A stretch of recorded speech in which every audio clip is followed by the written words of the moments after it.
प्रिय छात्रों नमस्कार। एनसीईआरटी गणित कक्षा 9वीं में आपका स्वागत है।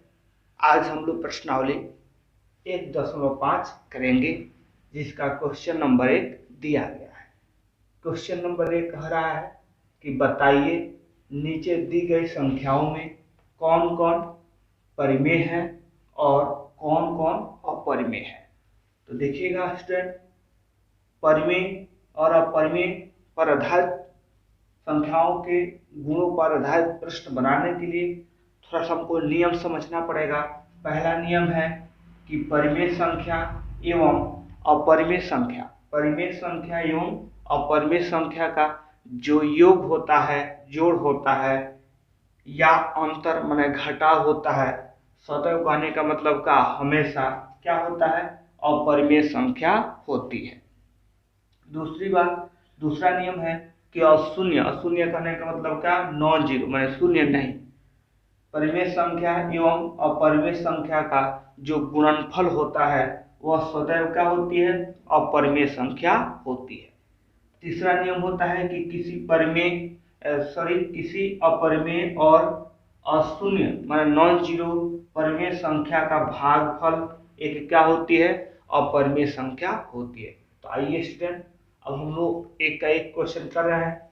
तो देखिएगा, एक का एक दी हुई संख्या है, दी हुई संख्या, तो दी हुई संख्या क्या है, 2 माइनस अंडर रूट 5। तो देखिए स्टूडेंट, यहाँ 2 जो है वह क्या है, परिमेय है। 2 क्या है, परिमेय है। और आप अंडर रूट 5 को देख रहे हैं तो वह क्या है, अंडर रूट 5 का है एक अपरिमेय संख्या। 2 परिमेय संख्या है और अंडर रूट 5 का है एक अपरिमेय संख्या है। तो चूंकि हम जानते हैं कि देखिएगा, देखिए स्टूडेंट, एक और आपको बात बताना चाहते हैं कि देखिएगा, यहाँ तो कोई कारण नहीं पूछा है, आप डायरेक्ट भी लिख सकते हैं कि 2 माइनस अंडर रूट 5 एक क्या है, अपरिमेय संख्या है। लेकिन हम पढ़ा रहे हैं तो स्टूडेंट आपको कारण के साथ पढ़ाते हैं। तो चूंकि देखिएगा, चूंकि 2 और चूंकि देखिएगा परिमेय, चूंकि परिमेय संख्या और अपरिमेय संख्या का अंतर, संख्या का अंतर सदैव क्या होता है स्टूडेंट, हम लोग जानते हैं सदैव क्या होता है, अपरिमेय संख्या होती है, अपरिमेय संख्या होती है। इसलिए बोलेंगे, देखिए स्टूडेंट, इसलिए ये 2 माइनस अंडर रूट 5 एक क्या है, एक अपरिमेय संख्या है। ये क्या है, अपरिमेय संख्या है, एक अपरिमेय संख्या है। तो आशा करते हैं कि 1 नंबर आप लोगों को सवाल समझ में आया होगा। आइए स्टूडेंट, अब हम लोग क्वेश्चन नंबर 2 को करते हैं। तो देखिएगा, 2 नंबर दी हुई संख्या है, दी हुई संख्या है। तो देखिएगा दी हुई संख्या क्या है, तो आप देख रहे हैं कि 3 प्लस अंडर रूट 23 है, कोष्ठ है, माइनस अंडर रूट क्या है, 23 है।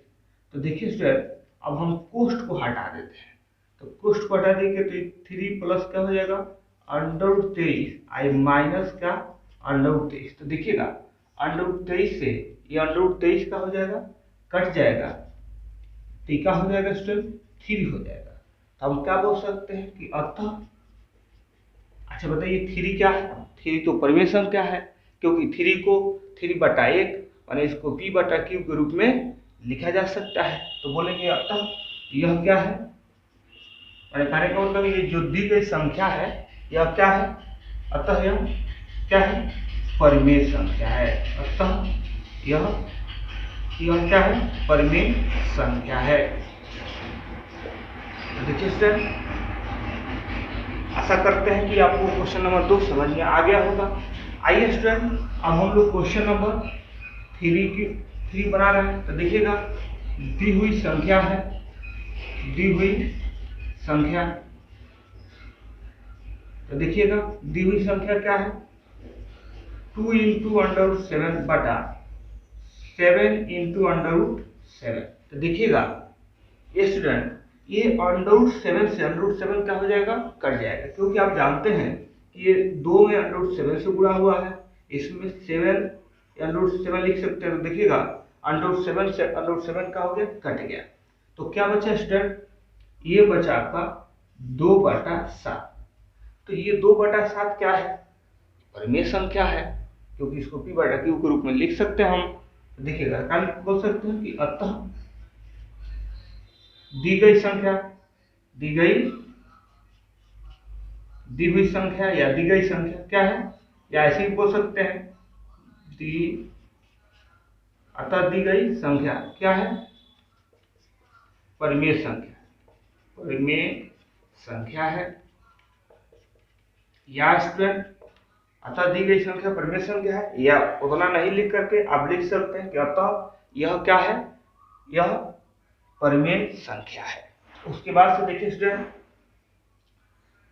आपको 4 नंबर क्वेश्चन बता रहे हैं। तो देखिएगा 4 नंबर क्वेश्चन क्या कह रहा है कि दी हुई संख्या है, दी हुई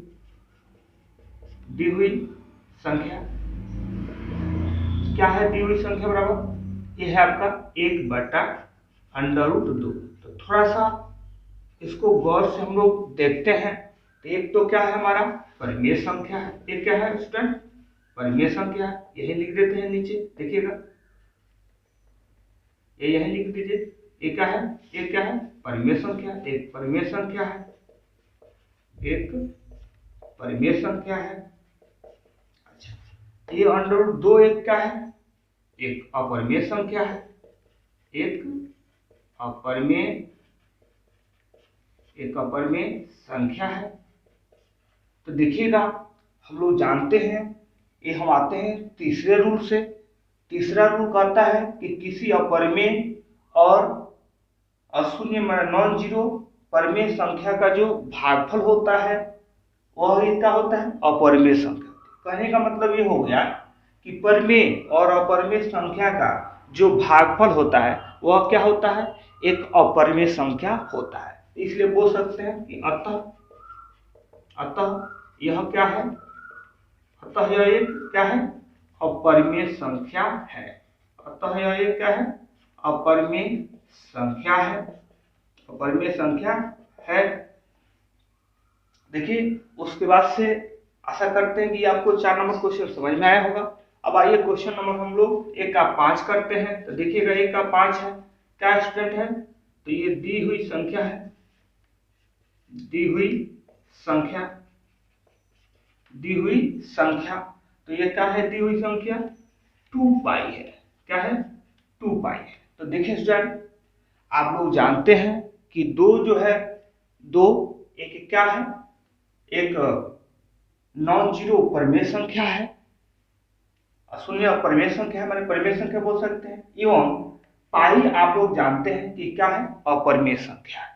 तो देखिएगा यहाँ लिख भी सकते हैं, कारण अगर लिखना चाहते हैं कि चूंकि परिमेय संख्या और अपरिमेय संख्या का जो गुणनफल होता है, परिमेय संख्या और अपरिमेय संख्या का जो गुणनफल होता है वह एक क्या होता है, अपरिमेय संख्या होती है। अतः हम कह सकते हैं कि क्या, अतः यह कहने का मतलब क्या, दी गई संख्या या 2π एक क्या है, एक क्या है, अपरिमेय संख्या, अपरिमेय संख्या है। तो देखिएगा आशा करते हैं कि आपको ये क्वेश्चन 1 नंबर क्वेश्चन समझ में आया होगा। अगर आया होगा तो वीडियो को रोक करके आप नोट कर लीजिए। आते हम दूसरे क्वेश्चन में। आइए स्टूडेंट क्वेश्चन नंबर 2 को कर रहे हैं। क्वेश्चन नंबर 2 कह रहा है कि निम्नलिखित व्यंजकों में से प्रत्येक व्यंजक को सरल कीजिए। तो आइए करते हैं स्टेप 1 नंबर, दी हुई संख्या। देखिए दी हुई संख्या बराबर क्या है, 3 + √3। आई टू 2 प्लस अंडर रूट 2। तो देखिए स्टूडेंट, ये कुछ फॉर्मूले पर है, जैसे a plus B I into C plus T. देखिएगा, इसको हम लोग a मान लेंगे, इसको b मान लेंगे, इसको c मान लेंगे, इसको क्या मान लेंगे d। तो देखिए स्टूडेंट, अगर a plus B I into C plus D हो तो इसको हम लोग क्या करते हैं, बारी बारी से गुणा करते हैं। जैसे a में c से, ये फॉर्मूला होता है, a में c से करेंगे तो ac प्लस a से d में करेंगे तो ad। उसके बाद से देखिएगा, अब b से करेंगे तो b से करेंगे c में तो क्या हो जाएगा bc, अब b से d में करेंगे तो क्या हो जाएगा bd हो जाएगा।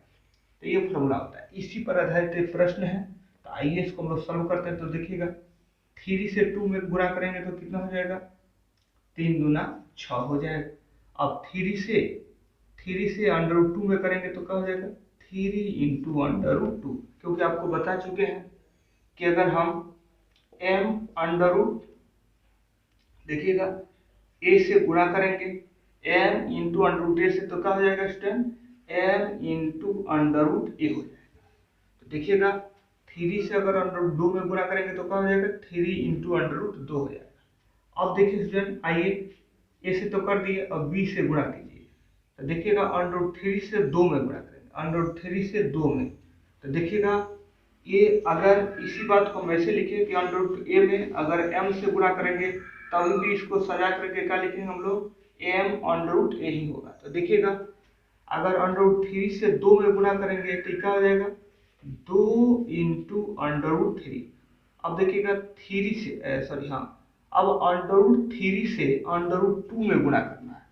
तो देखिएगा, अंडर रूट 3 से अंडर रूट 2 में गुणा कीजिएगा तो हम जानते हैं कि देखिए स्टूडेंट, अगर अंडर रूट a में अगर अंडर रूट हम b से गुणा करते हैं तो क्या होता है स्टूडेंट, यह होता है हमारा अंडर रूट ab होता है। तो देखिएगा स्टूडेंट, अगर अंडर रूट 3 से अंडर रूट 2 में गुणा कीजिएगा तो यह क्या हो जाएगा अंडर रूट 3 गुना 6 हो जाएगा। यही इसका क्या हो जाएगा स्टूडेंट, आंसर हो जाएगा। तो आशा करते हैं कि देखिएगा 1 नंबर आपको सवाल समझ में आया होगा। यह देखिएगा, ये आपको लगाना कोई जरूरी नहीं है, ये आपको समझाने के लिए लगाए हैं। उसके बाद से देखिए स्टूडेंट, अब हम लोग 2 नंबर इसका कर रहे हैं, 2 का 2 नंबर। तो देखिए स्टूडेंट, क्या है 2 का 2 नंबर की दी हुई संख्या है, दी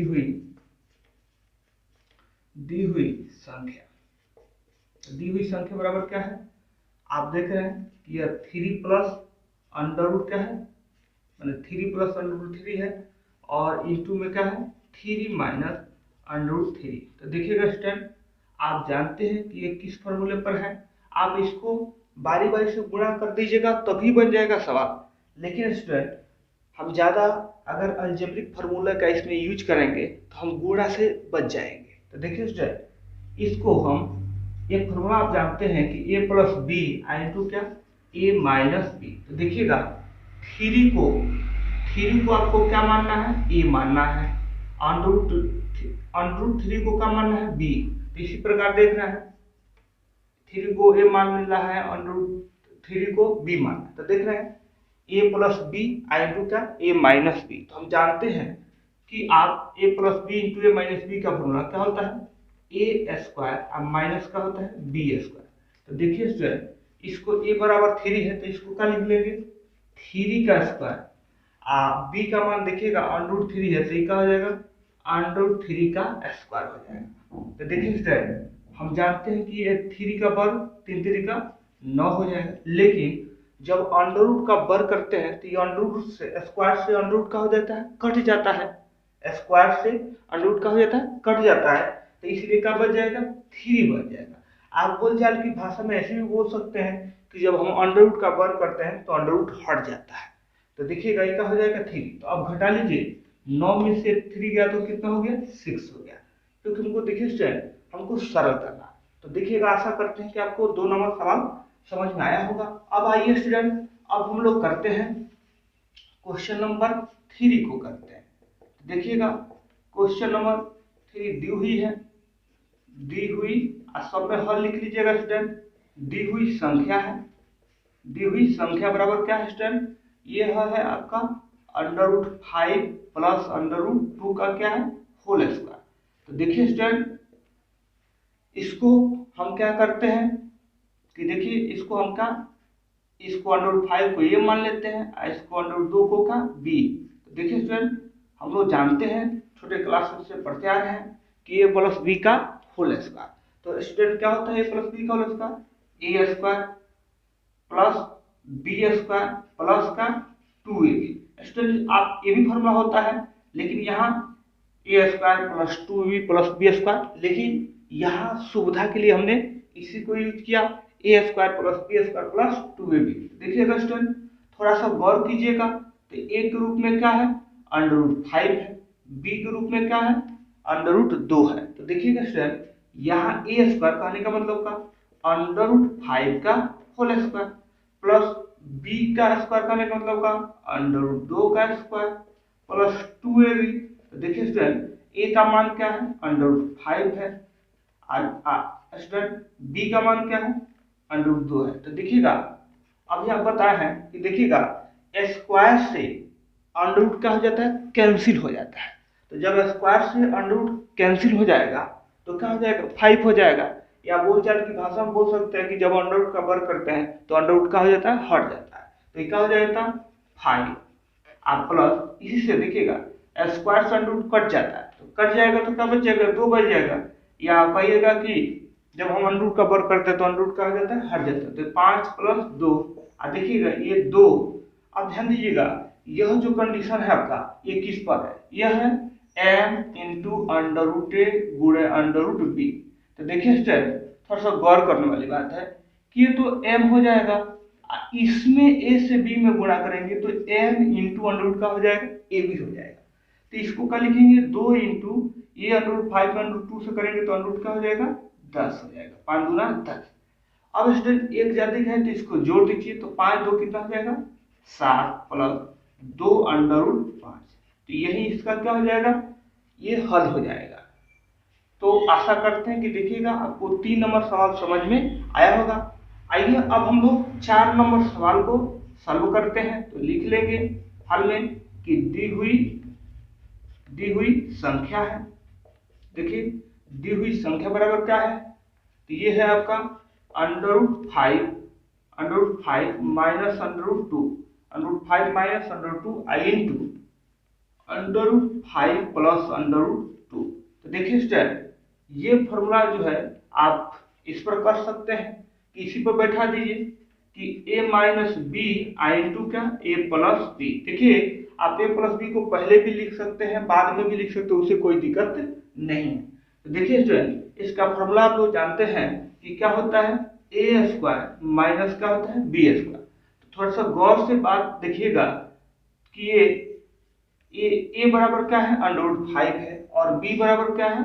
√2 है। तो देखिएगा यहाँ a square minus b square, तो क्या कर देंगे? √5 का स्क्वायर और का माइनस b स्क्वायर करने का मतलब का √2 का स्क्वायर। तो देखिएगा √ का वर्ग करेंगे तो √ हट जाएगा। बता चुके हैं कि देखिएगा स्क्वायर से √ का हो जाता है? कैंसिल हो जाएगा। तो स्क्वायर से √ कैंसिल हो जाएगा तो क्या बचेगा? 5 आएगा। ए भी स्क्वायर से √ कैंसिल हो जाएगा, तो क्या हो जाएगा? 2। तो देखिएगा 5 में से 2 गया तो क्या हो गया? 3 हो गया। तो देखिए स्टूडेंट, आशा करते हैं कि ये आपको सवाल 2 नंबर समझ में आया होगा। अगर आया होगा तो जरूर कमेंट करके बताइएगा। स्टूडेंट, तो हम लोग क्वेश्चन नंबर 3 को अब कर रहे हैं। देखिए क्वेश्चन नंबर 3 है कि आपको याद होगा कि पाई को एक वृत्त की परिधि मान लीजिए कि C और उसके व्यास मान लीजिए कि D के अनुपात से परिभाषित किया जाता है, अर्थात पाई बराबर का C/D है। तो यह इस तथ्य का अंतर्विरोध करता हुआ प्रतीत होता है कि पाई अपरिमेय है। इस अंतर्विरोध का निराकरण आप किस प्रकार करेंगे? तो देखिए स्टूडेंट, इसको क्वेश्चन को समझने से पहले हम लोग क्या बना लेते हैं? सर्कल बनाते हैं, वृत्त बना लेते हैं। देखिएगा, तो देखिएगा अब थोड़ा सा समझना है कि ये पाई किस पर परिभाषित है? तो C/D C/D। देखिए C जो होता है इसकी परिधि होती है, और देखिएगा जहां C जो होता है वह क्या होता है, वृत्त की परिधि, और जो D होता है वह क्या होता है, वृत्त का व्यास होता है। तो देखिएगा थोड़ा गौर करने वाली बात है कि देखिएगा ये जो वृत्त होता है, ये वृत्त की क्या कहलाता है, परिधि कहलाता है। तो ये परिधि जो होती है, यह आपका मानकर चलिए कि ये परिधि का मान 28.4325 ऐसे हुआ। तो देखिएगा इसका मतलब क्या हुआ कि ये जो परिधि होती है वह एक क्या होती है, अपरिमेय संख्या होती है। एक क्या होती है, अपरिमेय संख्या होती है। लेकिन कैलकुलेशन को आसान बनाने के लिए हम लोग क्या इतना लेते हैं, 28 सेंटीमीटर। तो गौर करने वाली बात यह है कि देखिएगा यह जो है C जो होती है, परिधि होती है, वह क्या हो सकती है, अपरिमेय हो सकती है। तो देखिएगा अब इस क्वेश्चन को आंसर अपने नोटबुक में कैसे लिखिएगा, तो हम क्या कर देंगे कि देखिएगा इसको हम कैसे लिख देंगे, या तो C या D, या फिर दोनों अपरिमेय हो तो पाई क्या होगा, अपरिमेय होगा। पाई क्या होगा, अपरिमेय होगा। इसलिए इस तथ्य का कोई भी अंत विरोध नहीं है, इस तथ्य का कोई भी अंत विरोध